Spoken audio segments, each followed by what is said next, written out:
Razia yang digelar Polrestabes Makassar ini menjaring ratusan pengendara sepeda motor yang sedang menggelar balapan liar di Jalan Andi Pangeran Veterani Makassar, Sulawesi Selatan. Selain karena aksi balap liar, sejumlah kendaraan ini juga tidak memiliki kelengkapan surat kendaraan serta menggunakan knalpot bising. Seluruh pengendara ini kemudian dikenai sanksi tilang di tempat dan seluruh sepeda motor yang terjaring ditahan di Polrestabes Makassar hingga 3 bulan.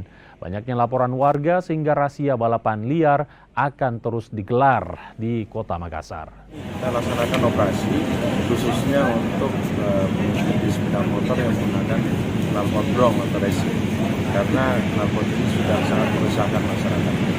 Dan alhamdulillah malam hari ini kita sudah dapatkan kurang lebih 100 pelanggarannya menggunakan knalpot racing, knalpot brong, karena sudah sangat meresahkan masyarakat. Selain itu apa saja Bang yang didapatkan? Ya?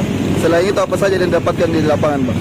Knalpot brong, jadi kita target adalah knalpot